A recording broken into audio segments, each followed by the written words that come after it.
Pozdravljeni, sem Kolar Jan, prihajam iz podjetja DBD Tools in v tokratni oddaji Potencial moje mladosti se bomo dotaknili mojih oziroma naših začetkov in pa videvanja o tem, kaj podjetništvo je in s kakšnimi izzivi se soočamo podjetniki oziroma smo se soočali tudi mi.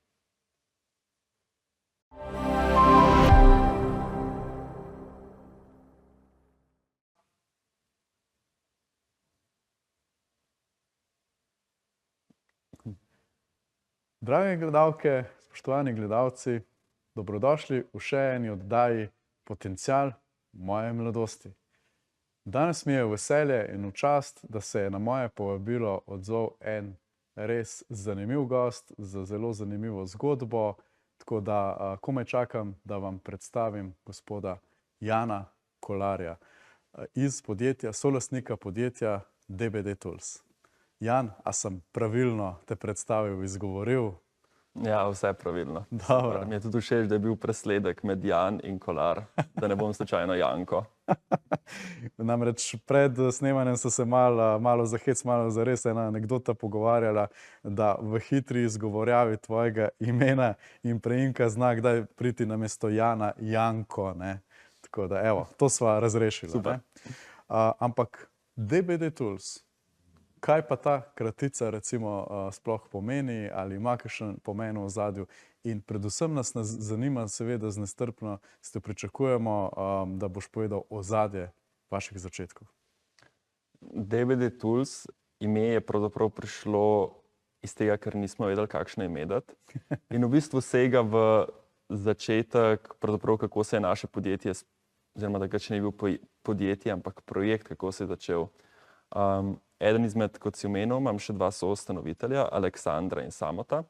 Aleksandr je imel svoj servis, ki se je imenoval Double Black Diamond servis, kar v bistvu pomeni, se pravi, Double Black Diamond so najstrmejše proge v gorskem kolesarstvu, pa v bistvu tudi v smučanju.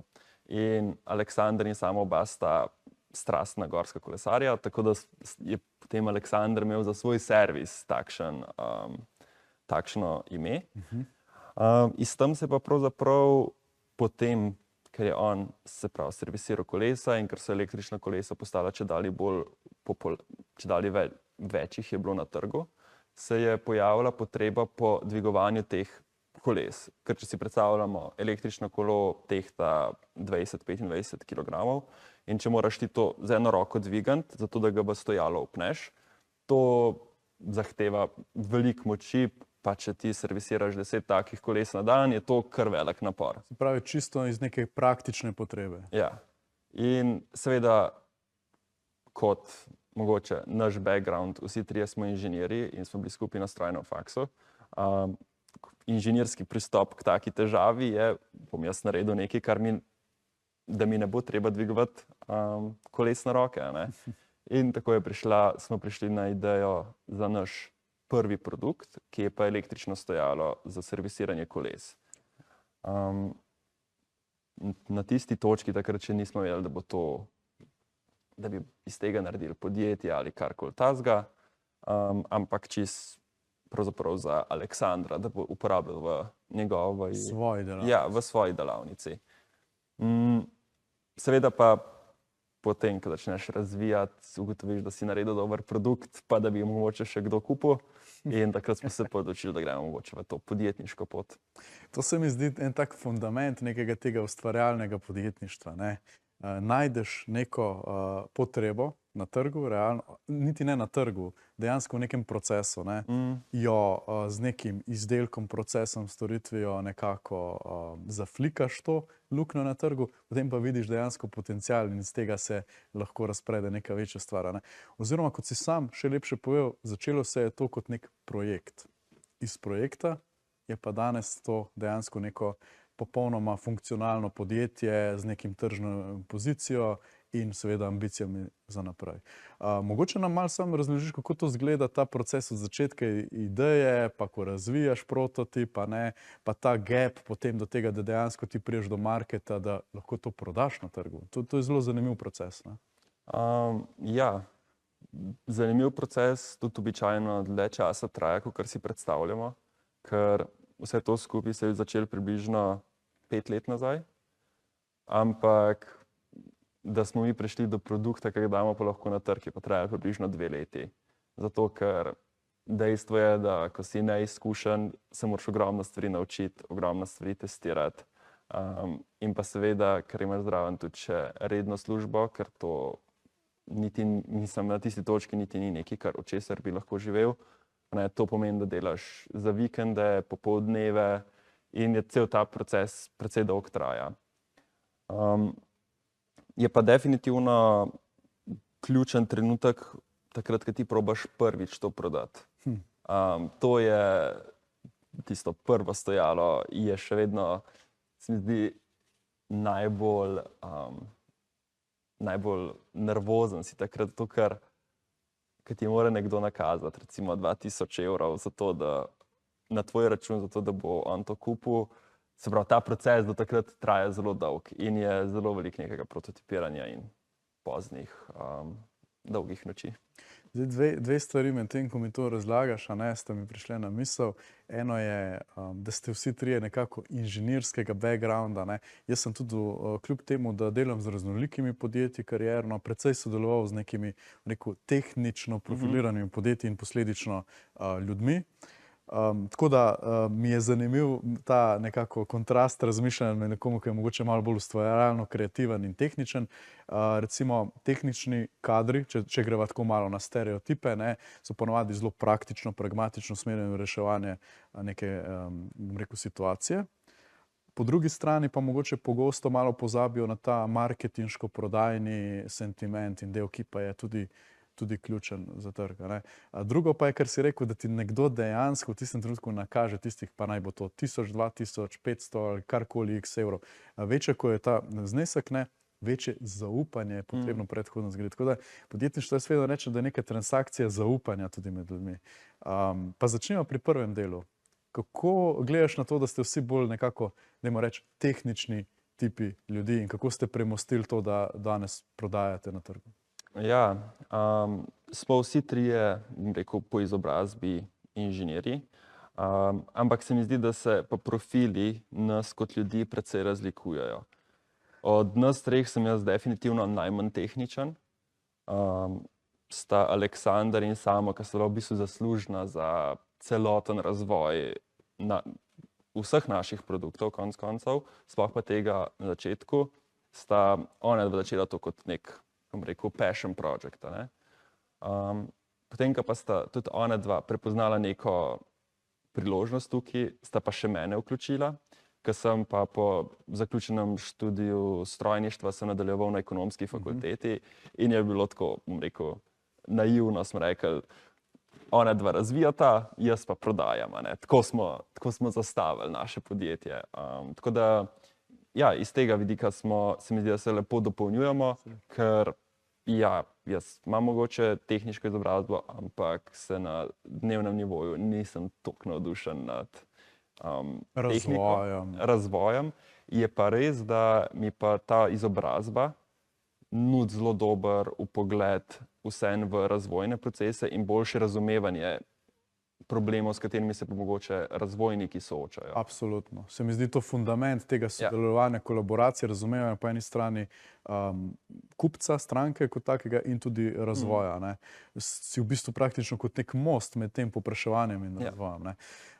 Jaz te zelo razumem in se lahko poistovetim tem, namreč prvo podjetje, mi smo takrat izdelovali neke po meri spletne rešitve, tako zelo romantično smo šli v to, da bomo malce drugačni, in takrat smo bili ravno tako trije, kot ste vi. Jaz sem mogoče malo izstopal po tej prodajni naravnanosti, čeprav sem se veliko moral naučiti. Potem en drugi partner je bil popolnoma developer kot razvojnik, tretji pa nekje vmes in smo bili nekako tako simbiotični, to je dopolnjevanje. Ampak več o tem in vsem ostalem zanimivo, kar nas še čaka, bomo pa, drage gledalke in gledalci, spregovorili po kratkem premoru. Ne zamudite nadaljevanja, kajti bo še zelo zanimivo.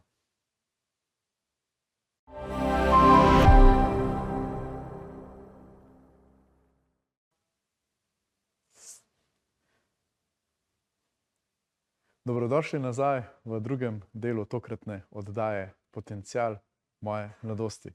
Z mano je še vedno Jan Kolar. Jan, dotaknila sva se kar nekaj zanimivih tematik, nekako sva tudi razložila malo te fundamente od začetka, od tiste nore ideje pa do trga, ne.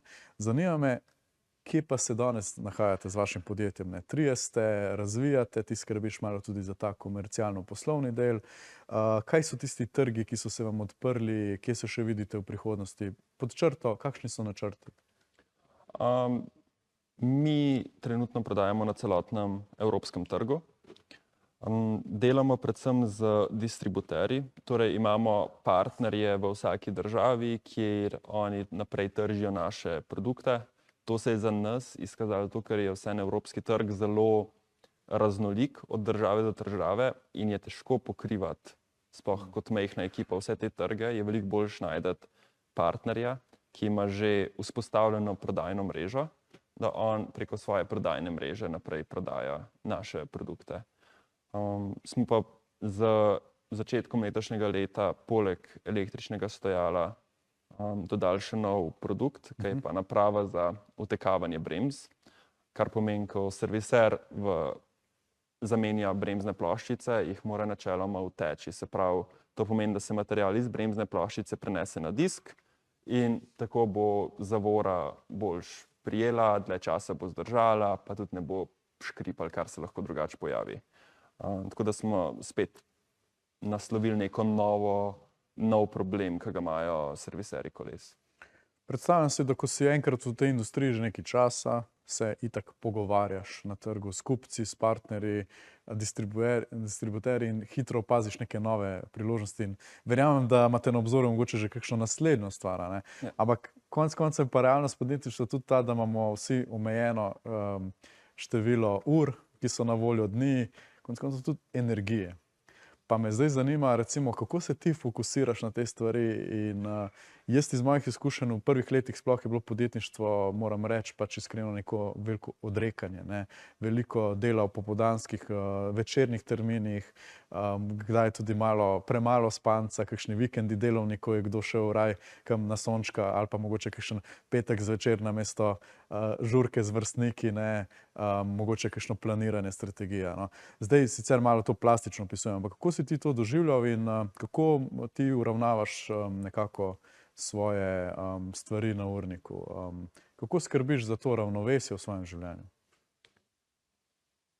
Osebno je zame podjetništvo oziroma to, kar delamo, jaz bolj to vidim kot neko igro, kot bi lahko skoraj rekel hobi oziroma nekaj, kar je meni zabavno. In niti ne vidim to, da bi rekel, da se zelo odrekam drugim stvarem, ker me to veseli.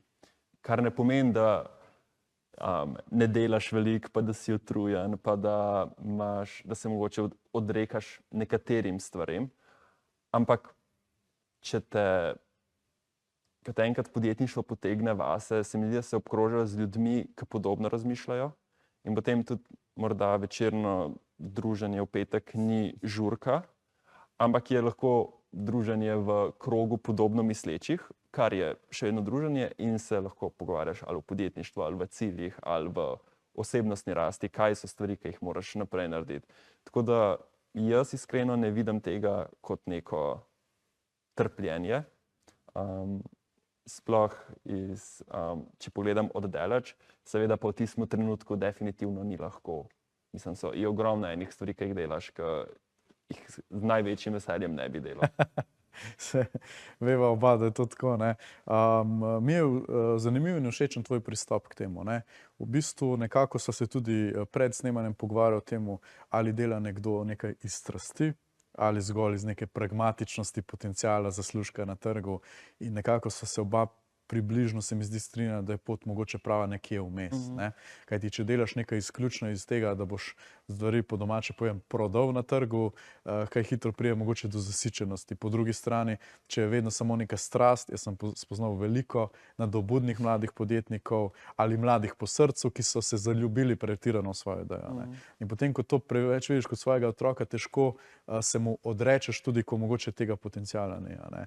Kako ti gledaš na to, Ali kako filtriraš med tem, kaj je dobra ideja na trgu in kaj slaba? Mogoče tudi izkušenj, kot si rekel, si se obkrožiš tudi z nekimi somišljeniki v podjetništvu. Kako doživljaš te stvari na trgu? Dobro vprašanje.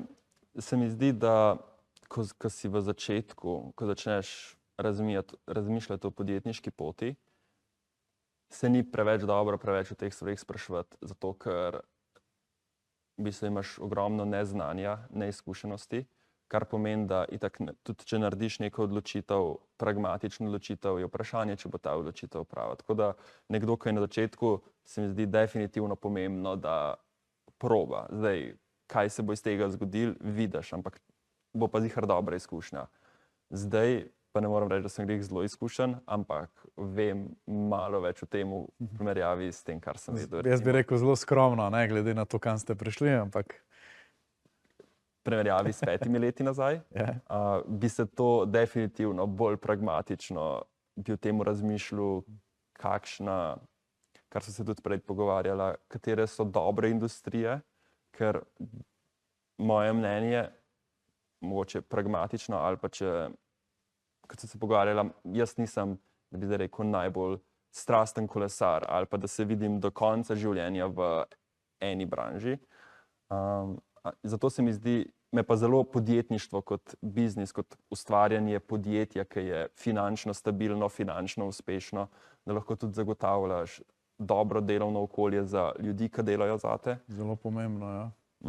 Se mi zdi, da je zelo pomembno odločati se, v kateri industriji boš delal, ker ene industrije so takšne, kjer je recimo ogromno menjave delavcev, so zelo kratki, bom rekel, te cikli, ne? Ja, zelo hitri cikli so menjave delavcev, kar se mi ne zdi dobro, če hočeš ti neko stabilnost zgraditi. Zato se mi zdi pomembno, da zdaj, če se odločaš za posel, kam bi šel, bi definitivno gledal na večjo sliko, se pravi, recimo vsaj v smislu industrije. Tudi tržni potencial že v štartu, ne? Pač to omenjam zato, ker kot rečeno iz mojih izkušenj je pogosto nekdo vidi neko potrebo na trgu, ampak ni naredil adekvatne raziskave, manjkajo mu neki kvantitativni podatki realni, ne, in potem mogoče v tej pretirani želji in zanosu gre v neko smer, na nek način včasih celo malo zaslepljeno, bi rekel, ne. Tako da to se mi zdi ta pragmatičen poslovni pogled vseeno tukaj pomemben. Zdaj, prej nadaljujeva, omenil si tudi podporno okolje, nekako si nakazal, ne. Pa me zanima, kaj bi rekel o tem pomembnosti, da se obkrožaš s podobno mislečimi ljudmi, ne, kajti to je neko podporno okolje. Ampak ti in vi izhajate tudi iz enega drugega podpornega okolja, Katapult se mu reče, ne. Mogoče besedo dve, kaj ste tukaj dobili z njihove strani? Ja, Katapult je podjetniški inkubator v Trbovljah.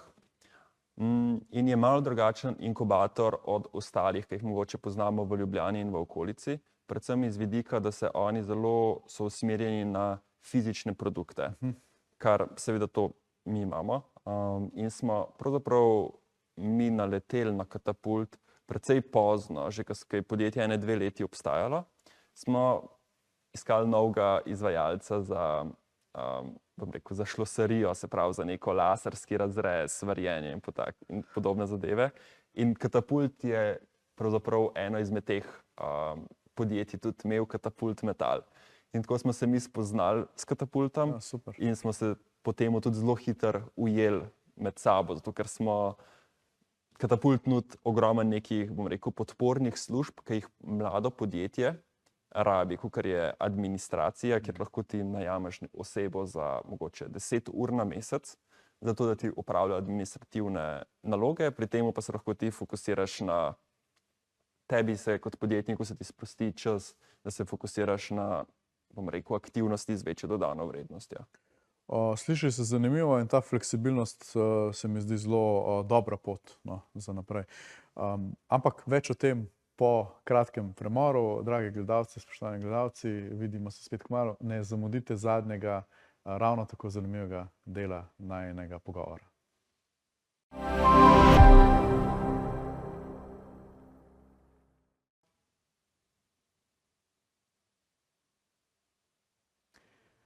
dobrodošli nazaj v še zadnji etapi, mogoče malo po kolesarsko, najinega pogovora z gospodom Janom Kolarjem. Jan, evo, jaz sem res užival v prvem delu najinega pogovora. Veliko si opisal ta nek podjetniški kontekst, realnost podjetništva, dobre, mogoče malo slabše plati in predvsem to, kako je vse lažje, če to delaš z neko strastjo in vizijo, ne. Kako pa to strast in vizijo recimo predati tudi tem zanamcem, mlajšim generacijam za nami? Veliko slišimo danes, verjetno tudi ti nisi izjema, nekih stvari o recimo generaciji Z, pa potem generacije mogoče, ki so še plus minus nekaj let tukaj. Pogosto, nažalost, moram reči, da tudi v neki negativni konotaciji, ne?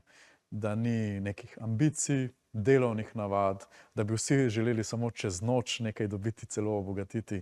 Seveda so tudi taki primeri, ampak kako ti to doživljaš in predvsem, kakšen bi bil tvoj nasvet neki mladi osebi, ki se želi danes lotiti neke podjetniške zgodbe?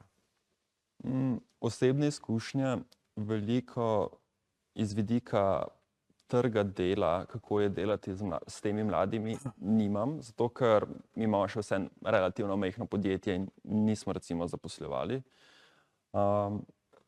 Se mi pa zdi, da je to mogoče, bom rekel, nepravično do njih, da jih pravzaprav tako labelamo, da jim damo takšno oznako, zato ker običajno, če nekomu nekaj dosti časa govoriš, potem to postane. Postane resnica. Ja, postane resnica.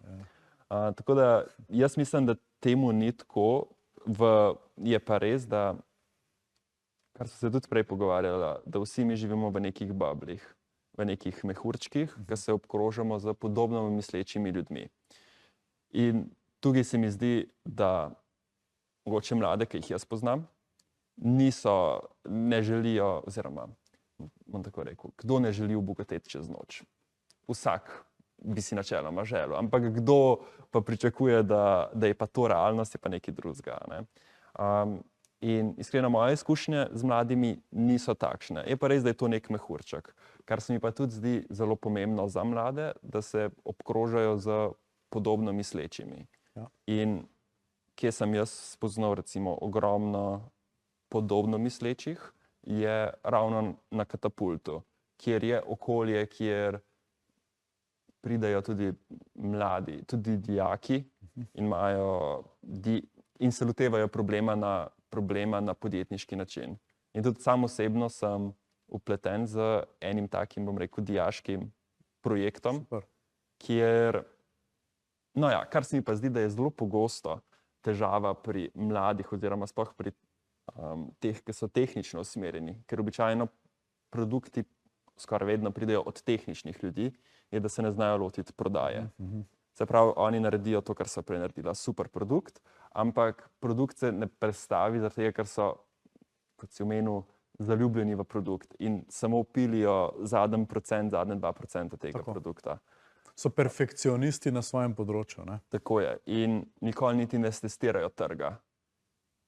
Rečejo, da produkt ni pripravljen, ne? Ampak jaz mislim, da če je ena oseba pripravljena to kupiti, potem je produkt že dovolj dober, da ga bo še kakšna in se raje fokusira na to, kako prodati. Ampak to govori ekonomist v meni, ne razvojnik v meni. Tako da ja, sem tudi sam osebno pravzaprav iz tega vidika vključen v en projekt z dijakom, ki je pravzaprav na Katapultu razvil projekt. Pravzaprav gre za samozalivalni vložek za zalivanje rastlin.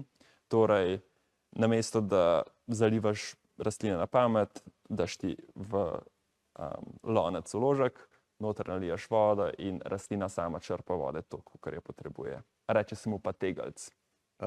Gospodiča sem gostil v preteklih oddajah že tukaj, tako da Okay, evo, dobro izhodišče, da si bojo pogledali.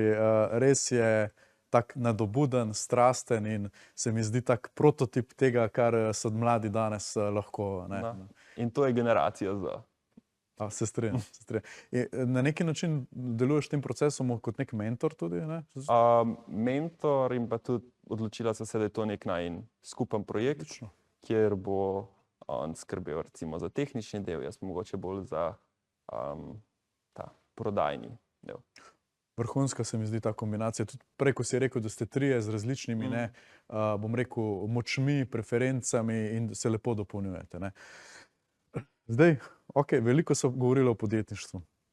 Veliko so govorila o teh, bom rekel, predispozicijah, kako uspeti na trgu in tako naprej. Vidim takoj, da je to neka tematika, o kateri bi ti osebno lahko govoril še ure in ure, sigurno ne more vsega zapakirati v ta najin format, ne. Tako da z veseljem kdaj v prihodnje še kakšno rečem na to temo, ampak Jan Kolar gotovo ni samo Jan Kolar kot solastnik DVD Tools, ne. Si tudi človek izven poslovnega okolja. Čeprav se mi zdi, da dostikrat podjetniki imamo malce težav to ločiti. Vseeno me zanima, glede tvojih nekih splošnih življenjskih izkušenj, kakšne napotke bi dal mladim danes, ne? Nekako, da grejo na pot svojih sanj, ambicij, predvsem tiste, ki imajo neko vizijo, pa mogoče ne najdejo podpornega okolja, ne najdejo somišljenikov, tako kot si prej omenil. Kako ne obupati v tem procesu, ne? Kako si najdete neko podporno okolje in pomoč, da vseeno realizirajo? Kajti moje mnenje je, da je vedno, tako kot si sam dodal, vredno probati, a ne. Američani, ko sem bil v Ameriki, so vedno rekli just do it, a ne, ta Nike slogan, ne. Oni probajo, padeš, vstaneš, se pobereš, greš naprej. Tukaj se mi zdi, da smo malo v tem našem okolju malo bolj konzervativni okrog uspeha in neuspeha. Kako gledaš ti na to? Definitivno je to zelo res, da smo mi zelo, bom rekel, neuspeh ima zelo negativno konotacijo v Sloveniji. Se mi zdi, da je veliko boljš, kakor gledati na nekaj kot neuspeh, je gledati kot izkušnjo, ki si jo pridobil. Spet, to je zelo lahko reči, v praksi je veliko težje v tistem trenutku neuspeh doživljati kot, bom rekel, pozitivna izkušnja, to, kar si se nekaj naučil. Sploh neki mlajši osebi, ne, mogoče. Ja, definitivno. Je pa res, da ko si mlad, se mi zdi, da imaš definitivno največ energije, največ življenjske energije. Ko si mlad, lahko tudi žuraš do 4 zjutraj, pa ob 7 delaš, a ne. Tako. Zdaj, nočem reči, da sem star, ampak pri 30 je to že, bom rekel, skoraj nemogoče, a ne. Zato se mi zdi, da je predvsem pomembno pri mladih, da imajo ta nek žar v sebi, neko željo po uspehu, zato ker tako v življenju imaš, bom rekel, v različnih stažih življenja imaš različne moči, a ne. In ko si starejši, imaš recimo več izkušenj, pa imaš manj energije. Ko si pa mlad, je v bistvu vse, kar ti lahko nudiš svetu, je veliko energije. In se mi zdi, da je zato pomembno, ni to lahko, ampak je pa to edini način, se mi zdi, naprej, da si ti tisti, ki ima gorivo, da poganjaš nekaj naprej. In konec koncev, kdaj, če ne, ko si mlad, ne, nekako manjše število nekih res odgovornosti imaš, poleg seveda šolskih obveznosti, hobijev in tako naprej, ne. Mogoče je res to najenostavnejše obdobje, ko lahko malo eksperimentiraš, a ne. Tudi takrat lahko največ riskiraš, a ne. Ker realno, ne, kaj je najslabša stvar, ki se ti lahko zgodi, če greš v neko podjetniško smer in ne uspe. Ja, mogoče se moraš za kakšen let domov k mami preseliti. Kar pa tudi ni konec. Ni najslabša stvar, ki se ti lahko zgodi. A ne? Tako da to je pa res, da imamo v Sloveniji zelo dober, bi rekel, ta safety net, oziroma vsaj večina ima nek safety net, da vsem, če je res kriza, običajno se lahko preseliš domov k staršem. Tako da to je worst case, a ne? Kar spet ni konec sveta. Jaz se popolnoma strinjam s tabo, tudi moja neka splošna filozofija v življenju, ne. Vedno se vprašam, ko sem soočen z nekim novim izzivom, ko stopamo izven cone obdobja, vemo, da je to neudobno področje, ampak edino tukaj lahko človek zraste, ne. In v bistvu, če ne probaš, ne veš, ne, v praksi. Tako da, Jan, jaz mislim, da smo danes, vključno z mano in vsi gledalci, izvedeli veliko novega.